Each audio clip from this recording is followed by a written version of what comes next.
Hi guys, welcome back. In order for us to do the really shiny glass, I wanted to teach you how to do water droplets. Now we're going to be doing two types. Fine mist, which is like dew on a leaf, which is very, very micro fine droplets, and larger droplets. Now, why I want to teach this to you first is because we're going to learn how to manipulate the light, and we're also going to introduce another stroke into our little repertoire. And this stroke is really great for adding texture to everything. So let's begin. Now, I want you to take a really good look at this leaf. From a distance, it's a well-shaded leaf. But when you get up close is when you can see the really micro fine details that are on here. And I'm going to teach you how to do this. It is a lot easier than it looks. And we're going to begin with a brand new stroke. Now, in the past, we've learned how to do the tapered stroke, where you put your pencil on the paper and you make a C, and that creates a point at the tip. We've learned how to travel across the page for blending, and we've learned circular. And this is a blending stroke for when you want to blend your things up. Now we're going to learn something called scribing. Now I've mentioned it in the past, but we're going to really look into it a lot deeper today because it's a really great stroke that very few people use. We're going to start out with our pencils. And remember, we're going to do light, medium, dark, shade, shadow, and highlight.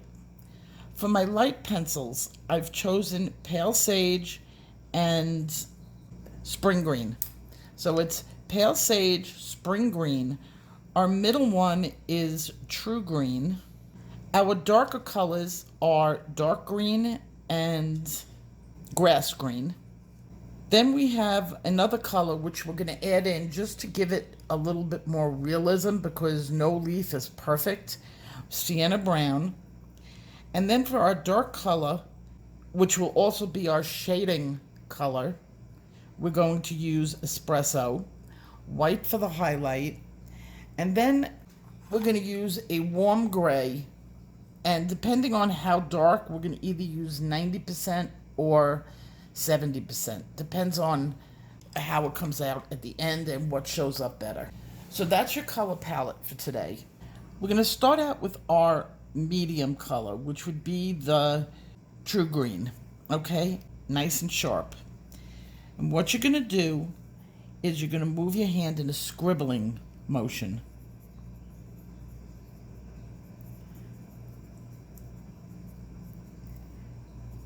Just like that. We've done this in the past. And you're leaving all these little open areas in there. Then you're going to go to your medium color or your darker color. And that would be grass green or dark green. I'd rather use lighter than darker. Nice sharp pencil. And you're going to do the same thing, scribing over it. Okay? Then again, you're going to take your light color, which would be your pale sage, and you're going to scribe over that.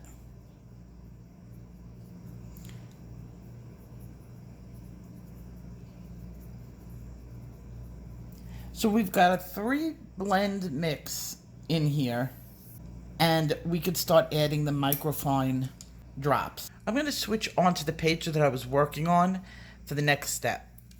I'm going to get my true green out, and I'm going to just scribe a little bit. Now, because it's a big leaf and I want to show shading, my main color is the one that I'm going to start with. So over here, I started with a lighter shade because I want this area of the leaf to have a highlight in it. So as it comes up and then sort of waves a little bit, I'm going to a darker color, and this is the true green.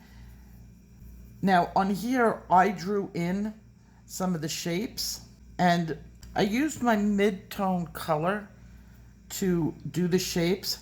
I didn't bother using graphite. I just drew it with the color pencil. Alena Lazareva provided you with some common shapes for water droplets, and that's included in the package of sketches, the leaf package. Now, the last thing on this part of the page I'm going to work on is the actual droplet. You want to set the tone and the outside first. So you're going to be leaving these gaping holes. Make sure you keep your pencil sharp. You want to keep those distinct lines. Okay, now I'm going to move on to my darker color, and I'm going to use grass green. Do exactly what I did before, right over the top. This goes fairly quickly. You can easily finish up a leaf this size, the full page, in an evening. I do advise to take a lot of breaks and give your eyes a second or two to rest. And this is definitely not something to do when you're tired. Okay, and now I'm going to go to my last color, and that's the dark green. I'm going to put the dark green in the areas, mostly around the teardrops, because I want a nice dark shade over there. Wherever you would normally put a dark shade. Okay, and I'm going to use my pale sage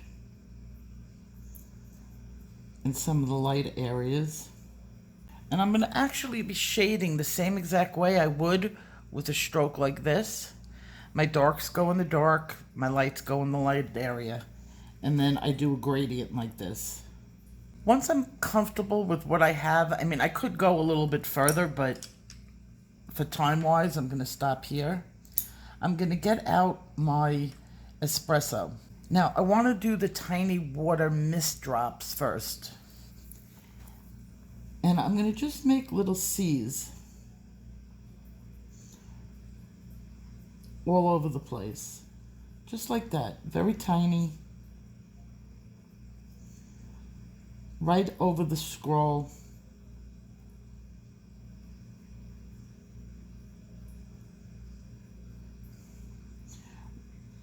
I like to do it right where there's like a little blank area. And you could see it.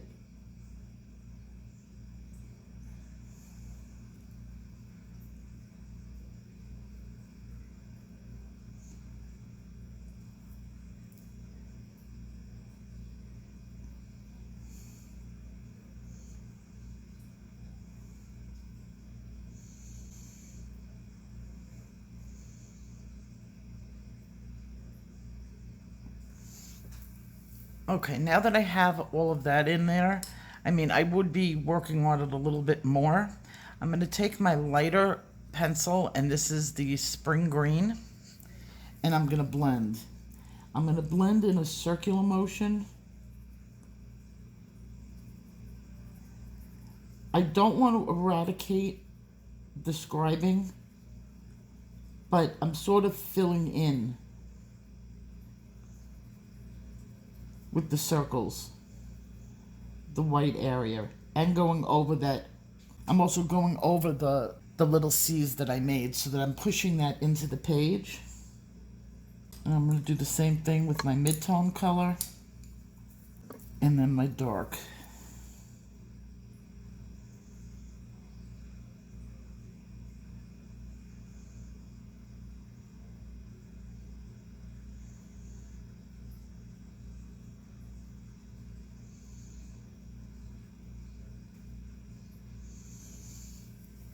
So as you can see, the texture is starting to really develop. Now, those dark C's are the shaded area of the bubble. That's what they become. Try to keep the middle area open as you create these drops. And then I'm going to go back to my espresso. And I'm maybe going to make a little bit more.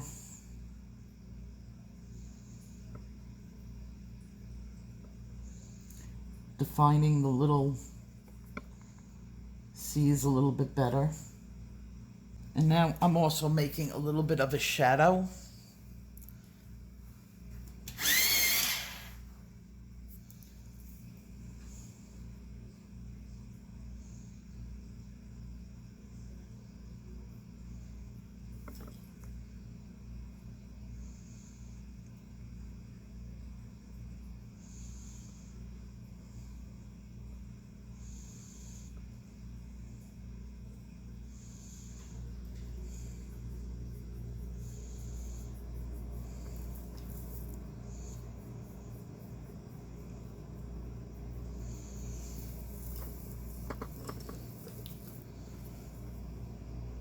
And I'm going to do a little bit of generalized shading on areas that I don't want the droplet. Concentrating on the general picture and getting the whole entire shape and the individual shading on the bubbles. It takes a little bit of time, but if you keep working exactly the way I say, you'll work past that ugly stage where it doesn't look like much, and it'll start to take form.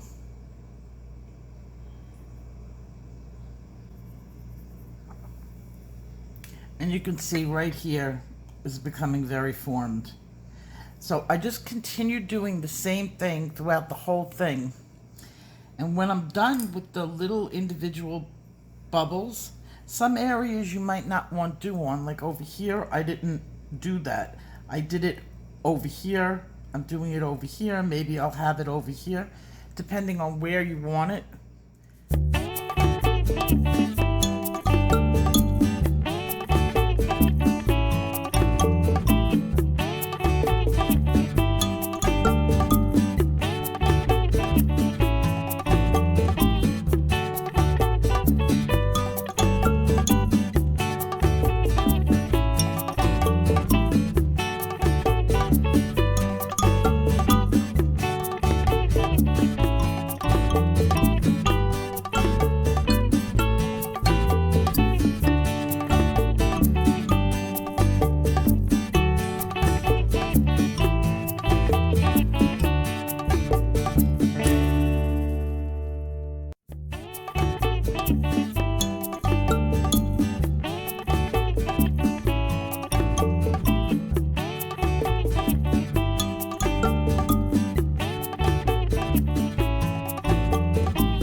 Gotten to the point where I want to start working on the larger water droplets, and I'm going to start off with a very light layer of lemon yellow.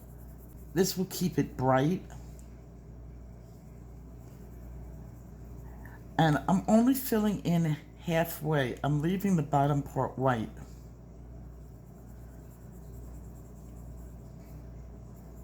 And it's just a very small layer.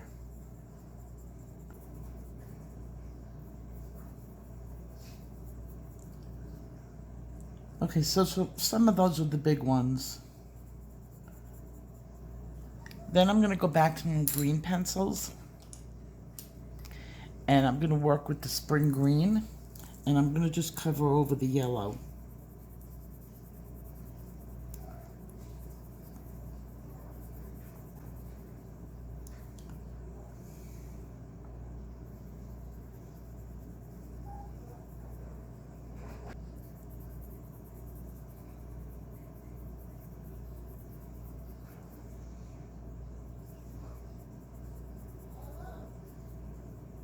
Okay, when I'm done with that, I'm going to get out my grass green, and I'm going to make sure the edges are nice and soft. So I have a very light gradient.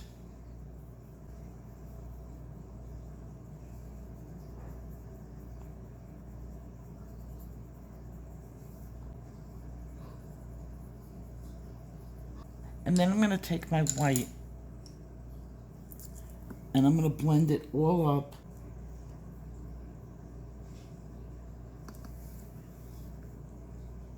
Just like that. Then I'm going to come in with a little bit of Posca. I'm going to make a highlight in the white.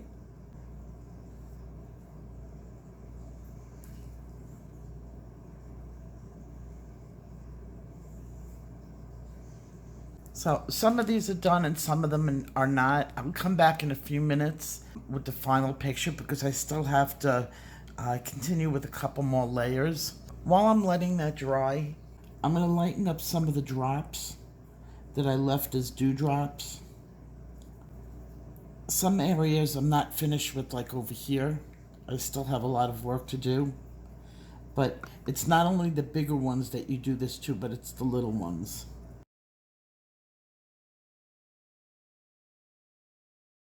The next thing I'm going to do is I'm going to use a little bit of black, and I mean a little bit of black, just to get the areas that I want to be really, really dark. You've noticed that I've saved this till the end because I'm not going to use much. And add some really bright highlights. I'm using a dotting tool I got off of Amazon.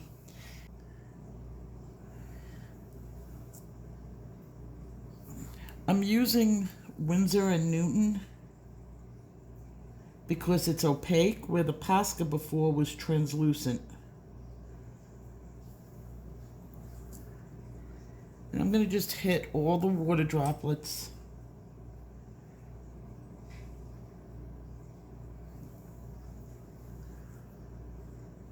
Before I did this, I also gave it a little bit of spray with some fixative, and that will prevent my highlight from going into the paper and keep it a little bit brighter. And this is a workable fixative by Krylon, and it just seals it in, the paper in, and you can work over it. Just gives it a little pop and shine.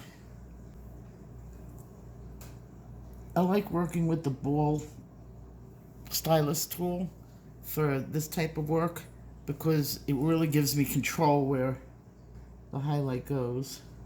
If you have any questions, please leave them in the comments section below. I'll be more than happy to answer them. If you want more personalized instructions, we have a Facebook group.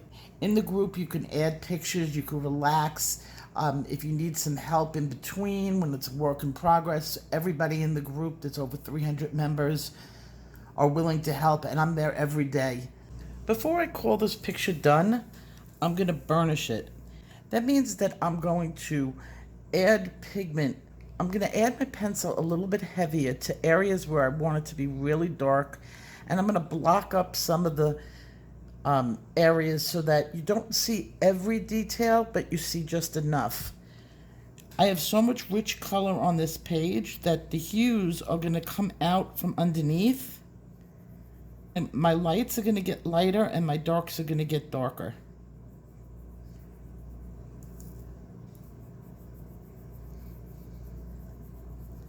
This is the final shading. Having the workable fixative on the page really does help. It does add a little bit of tooth where I wouldn't have it. It also tones some of it down.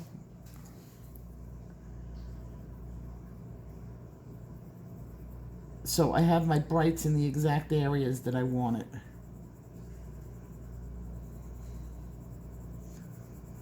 It also helps to even up the page.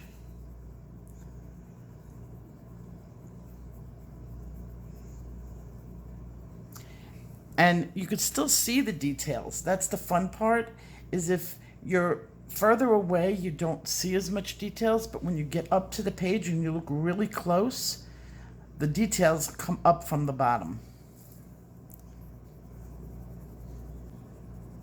This is the step that a lot of newbies skip. And this is the part when it really comes alive.